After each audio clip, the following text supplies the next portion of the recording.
There is a story of an ancient warrior who stood at the edge of a battlefield, his sword stained with the blood of 100 battles. His enemies feared him, his allies revered him, but his family, they no longer recognized him. When his youngest child reached for his hand, he flinched, not from pain, but from the terrifying realization that he could no longer feel. The villagers whispered, "He has become too strong." But the truth was far more unsettling. What if strength isn't about hardness? What if the walls you build to protect yourself become the prison you cannot escape? Imagine living in a world where every touch feels like a threat, where love is just another vulnerability to be managed. This isn't just about emotional detachment. It's about the silent cost of survival in a world that rewards coldness. And today, we'll unravel the paradox at the heart of human connection. Why the very thing we fear, becoming cold, might be the thing that saves us or destroys us. If my videos have ever moved you, made you think, or helped you feel less alone, I ask you to consider supporting the journey by getting my book, The Abyss. Every page carries a part of my soul, just like every video I create. Your support means more than words can express. It helps me keep going, keep creating, and keep reaching those who need it most. The link is in the bio and description. And now, let's complete the road. Think back to the last time you were hurt.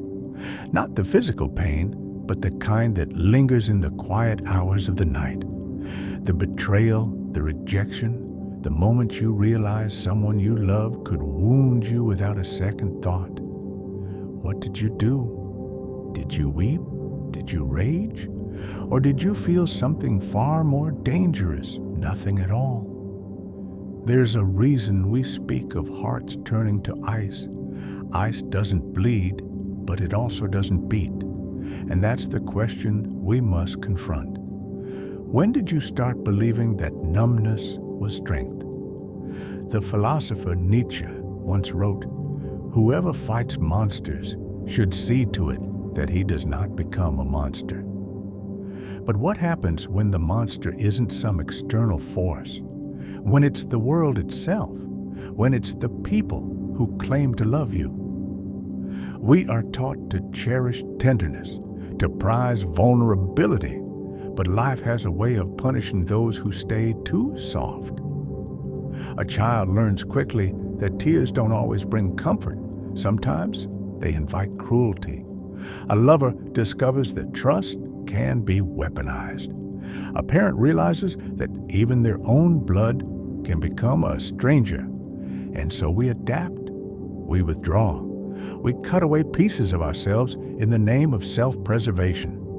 But here's the truth.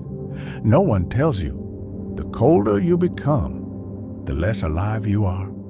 Consider the scorpion and the frog.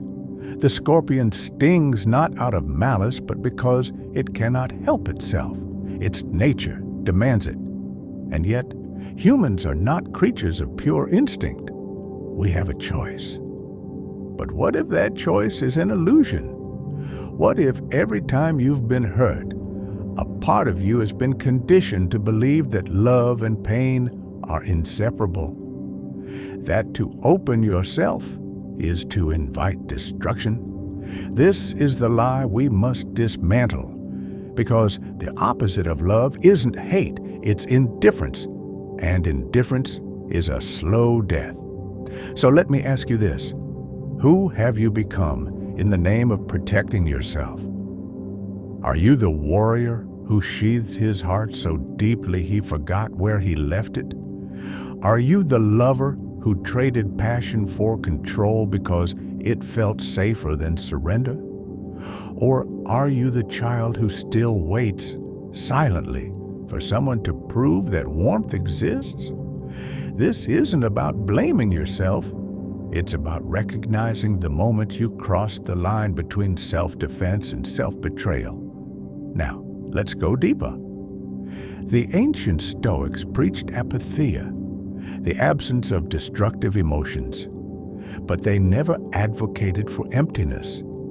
They understood that true resilience isn't the absence of feeling, but the mastery of it. Yet, somewhere along the way, we twisted their wisdom. We confused detachment with power. We started believing that to care less was to win. But here's the flaw in that logic. The less you feel, the less you live. The less you love, the less you are. Think of the coldest person you've ever met, the one who seemed untouchable, unbreakable.